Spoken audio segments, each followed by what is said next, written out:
안녕하십니까. 황태순 TV의 황태순 김현광입니다. 네, 오늘 2020년 5월 11일 월요일 저녁입니다. 예, 마침 보니까 오늘 뭐 시사인이라고 있어요. 약간 좀 좌파 매체입니다만은 근데 주간지죠? 예, 주간지죠. 근데 시사인이 중요한 게 아니라 시사인이 한국 리서치와 한국 리서치에 의뢰해서 지난 4월 18일, 19일 그러니까 선거가 4월 15일 있지 않았습니까? 그리고 3일 후 나흘 후 18, 19 그러니까 토일에 걸쳐서 아주 와이드하게 여론조사를 했습니다. 제대로 한 거예요. 딱 여론조사를 결국. 이긴 쪽에서는 기분 좋다고 이제 맥주 한잔하고 잊어버리고 털어버리고, 네, 털어버리고 진 쪽에서는 소주 한잔 먹고 땅바닥 치면서 잊어버리고 했는데 꼼꼼하게 이 총선이 어떻게 해서 결정이 됐는지에 대해서 하나하나 분석을 했네요. 그래요. 우리가 이제 4월 15일 그 선거를 통해서 일단 그동안 막 뭐랄까 응축되어 있던 분노와 바람과 이런 것들이 한꺼번에 막 확 정리하면 되지 않았습니까?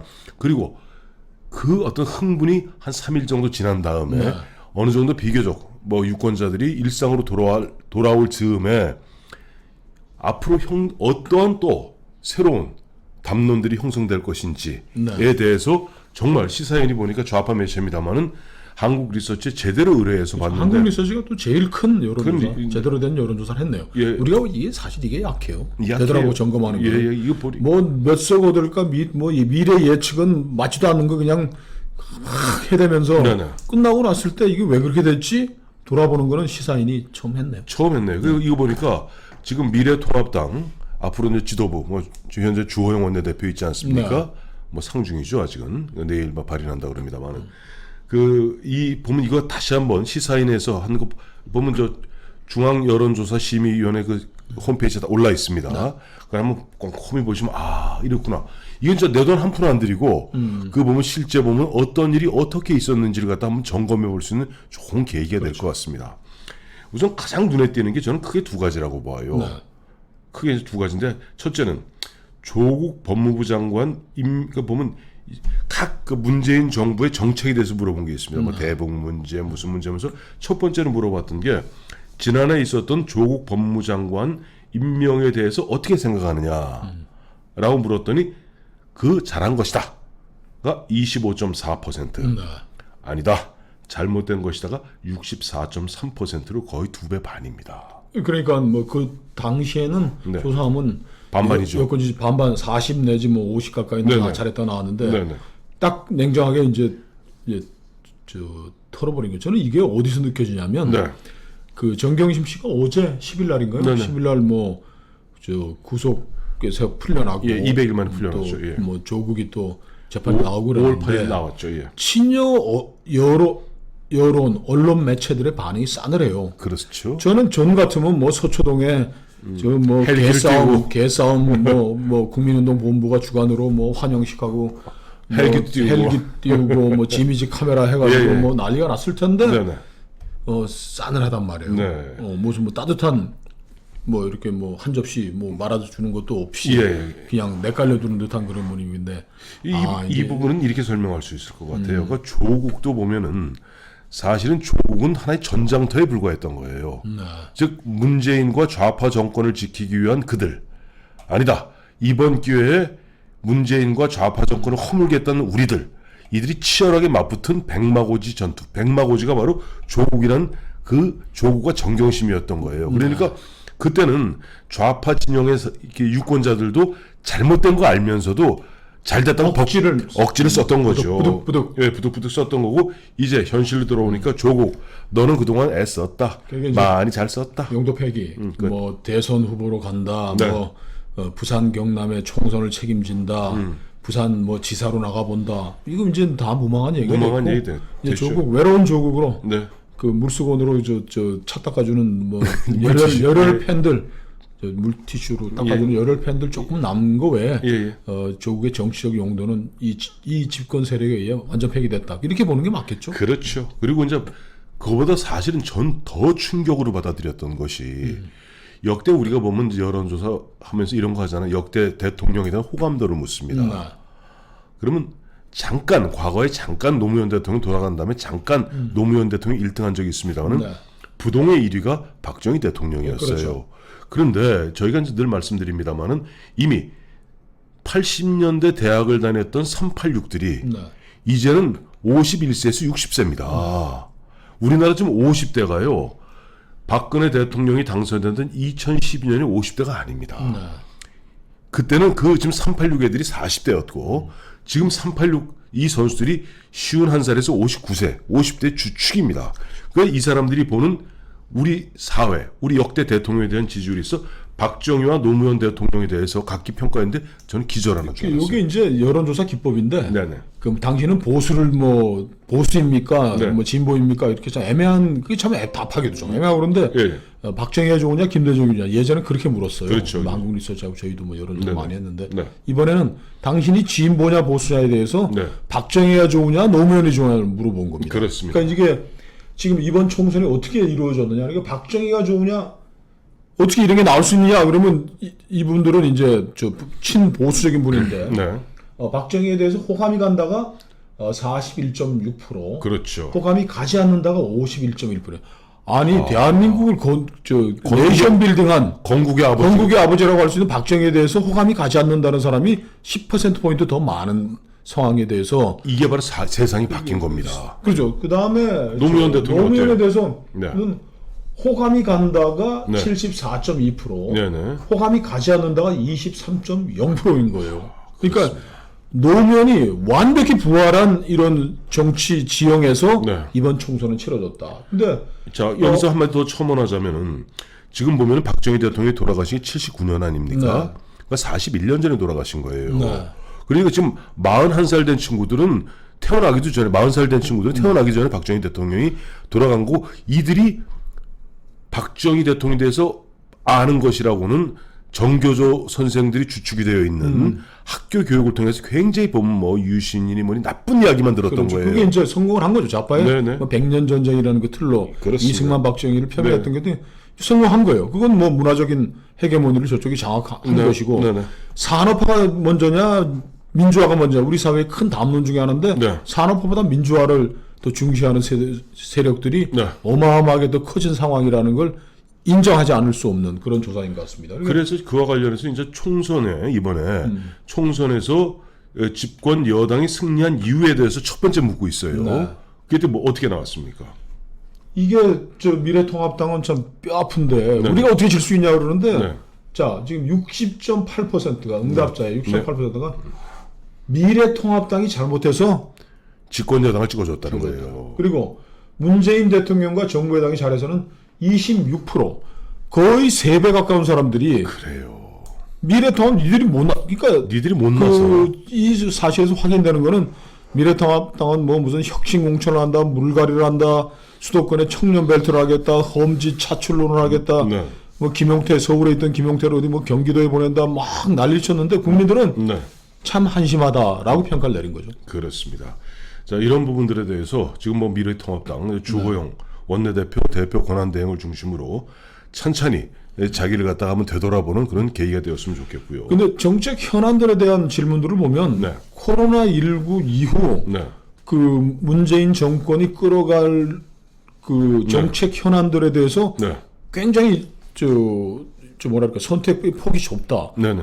그 코로나 방역 외에는 뭐 잘한 게 별로 없다라는 식의 이게 조사가 나왔단 말이에요. 그렇습니다. 그러니까 코로나 방역을 잘했느냐, 코로나19 방역을 잘했느냐 했더니 잘했다가 75.7%입니다. 그 지금 문재인 대통령 국정수행 지지율하고 비슷하게 나온 건데, 예, 잘못했다가 21.3%. 그러니까 뭐 압도적으로 네. 그게 그 방역 체계, 예, 예. 그 의료보험, 네네. 뭐 방역 대책 이런 게 뭐 어떻게 해서 이렇게 잘 되게 되냐면 뭐 따지면 뭐 멀리 올라가겠지만은 네네. 그 공을 문재인 대통령이 전부 다 내 따먹은 거예요. 걸로 다 따먹었다. 예, 그와 관련해서 또 이 이 코로나19와 관련돼서 지금 경제 위기, 네. 이 경제적 위기, 어떤 경제 위기에 대해서 문재인 정부가 잘 대처하고 있다고 보느냐 하는 부분에 대해서 잘하고 있다가 57.4%, 잘못하고 있다가 34.8%로 코로나19와 현재 당장 그러니까 돈 나눠주고 하는 거 재난지원금 그렇죠.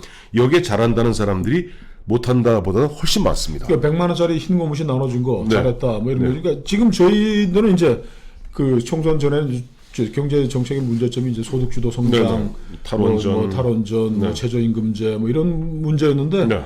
그 총선이 이루어질 때 상황에 있어서는 네. 코로나 대응을 위한 경제 정책에 대해서는 비교적 후한 점수가 나왔다. 그렇습니다. 이제 그러나 앞서 우리 이제 김영환 실장 말씀하셨습니다만 앞으로 문재인 정부, 문재인 정권이 향후 이제 2년 동안 보면 뭐 자기들 나름대로 이제 190석 범여권 190석 갖고 밀어붙이려 할 텐데 검찰 개혁과 부동산 정책과 대북 정책에 대한 평가들을 보면은 아까 김영환 시장 말씀하신 대로 선택의 폭이 대단히 좁습니다. 조국 법무장 임명에 대해서 잘못했다가 64.3%가 나왔으니까 절대다수가 한 거고 검찰 개혁에 대해서도 네.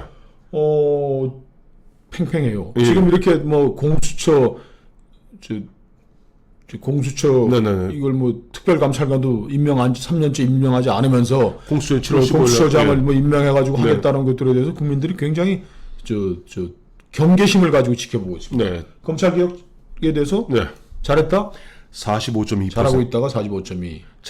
잘못하고 있다가 43% 팽팽합니다. 것이죠.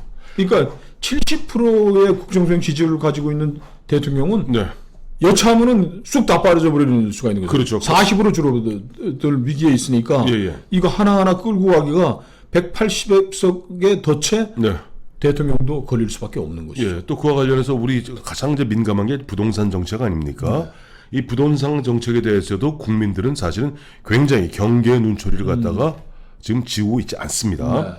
부동산 정책에 대해서 잘하고 있다가 31%, 잘못하고 있다가 무려 52.4%입니다. 그래요. 절대 다수가 절반 이상이 잘못하고 있다라고 하고 있는 거예요. 이게 부동산 지금 코로나19 이후 경제 대응과 부동산 경제 정책, 본질적인 산업 정책 이런 것들은 또 다 별개의 문제입니다. 별개의 문제입니다. 또 그와 관련해서 더 별개의 문제가 바로 대북 정책 아니겠습니까? 어떻게 보면 이제 보수와 진보, 좌와 우를 가르는 큰 경계. 지난 3년간의 평화 드라이브. 여기 대해서 잘하고 있다가 35.6%, 잘못하고 있다가 51.7%로. 그럼 굉장히 싸늘한 거예요. 그죠? 싸늘한 겁니다.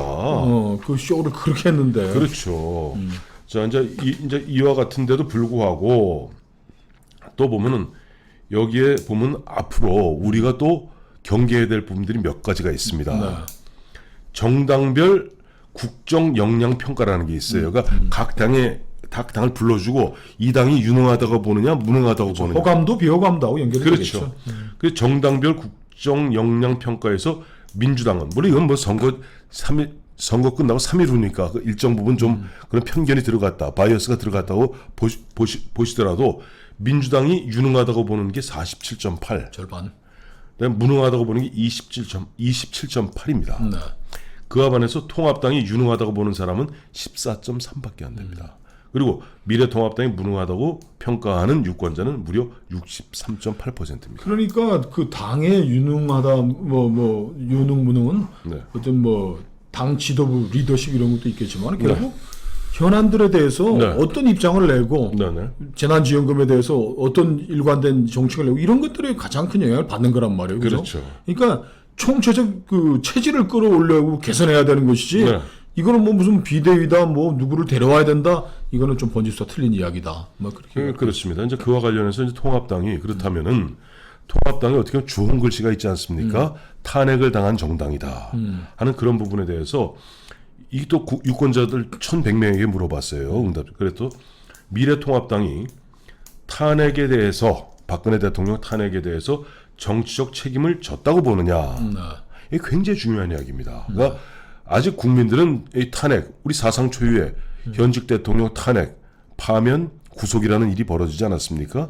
거기에 대해서 미래통합당이 박근혜 대통령 탄핵에 대한 정치적 책임을 졌다고 보는 응답자는 불과 16.4%밖에 안 되고. 뼈 아픈. 그다음에 책임진 것 없다. 책임진 거 없다. 늘 보면은 뭐 이리저리 뭐랄까 이리저리 말장난만 하고 요리조리 빠지기만 하지 책임진 거 없다.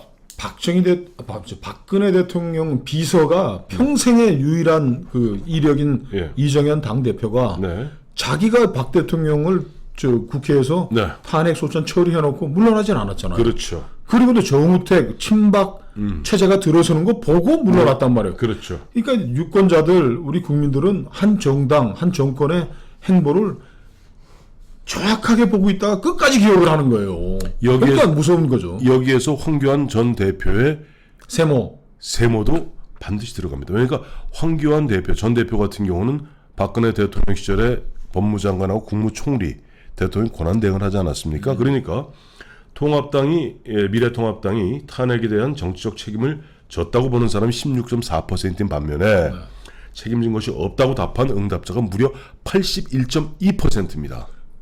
그러니까 아무 정치적 책임도 안 지고 그냥 자리 보존하려고 그냥 그 안에도 또 이권 다툼하고 자리 다툼하고 그러니까 혐오감이 계속 증대되는 거예요. 뭐 해소가 사라지지 않고 그러니까 니들은 무능하고 책임도 안 지고 이런 그 분위기 속에서 총선이 잘 되겠습니까? 그러니까 지금 무능과 무책임이군요. 그러니까 우파 산업화 세력들이 지금 경계심을 가지고 해야 될 거는 뭔지 이 조사에 다 나와. 이게 박근혜 이명박 전 대통령 구속에 대해서 잘했다가 68.70%예요. 70%예요. 잘못했다가 24.0%. 그러니까. 이건 선전전 홍보전에서 밀렸다고 할 수도 있겠지만은 이 사태들에 대해서 반성하고 뼈 아프게 정말 한 육참골단하고 뭐 하는 이런 쇼라도 해야지. 쇼라도 했어야 되는데 아무것도 안 하니까 그래 니들 못난 놈 계속 못난 짓 해라. 이 점수는 계속 깎아 먹고 있었던 거죠. 그리고 이제 끝으로 보면은 앞으로 미래통합당이 내년에 있을 보궐선거 또 내후년에 있을 대선과 지방선거를 위해서 꼭 염두에 둬야 될 부분이 있습니다. 이미 우리가 그 얘기했잖아요. 이 좌파 정부가 끊임없이 포퓰리즘으로서 국민들에게 사실상 매표 행위를 하고 있다. 근데 이미 많이 매수된 것이 현실입니다. 그렇다면은 마치 이런 거 있죠. 자, 우리가 미래를 위해서 지금 굶어야 돼. 굶어 하면은 표가 더 안 됩니다.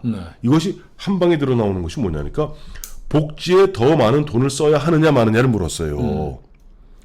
놀라지 마세요. 유권자, 응답자의 49.1%가 복지에 더 많은 돈을 써야 된다고 답하고 있고 아니다. 우리가 우리 자손들한테 빚을 물려줄 수 없지 않느냐. 우리가 근검절약해야 된다. 돈을 줄여야 된다 하는 사람은 21.4%밖에 안 됩니다. 뒷부분이 바로 이제 산업화 시대 논리죠. 그렇죠. 아끼고 절약하고. 그렇죠. 이제 저 어려운 국민들 있으면 정부가 하여튼 뭐 그 다음 얘기 따로 하더라도 그 문제에 대해서 정부가 좀 더 따뜻하게 어려운 국민 도와야 된다라는 얘기에 대해서 이거 야 지금 뭐 재정의 원칙이 중에 이렇게 해가지고는 이제 안 먹히는 거예요. 박정희에 대한 평가와 일치되는 것이죠. 또 일치합니다. 그래요. 저 오늘 보니까 마침 좌파 매체, 좌파 주간지인 시사인이 근데 시사인이 중요한 게 아니라 한국 리서치가 중요한 겁니다. 대한민국 최대 여론조사 기관인 한국 리서치가 이렇게 와이드하게 현재 4월 15일 총선을 끝나고 이미 상당 부분 평정심을 되찾은 유권자들 1,100명에게 그야말로 하나하나 청진길대고 현재 대한민국 국민이 보고 있는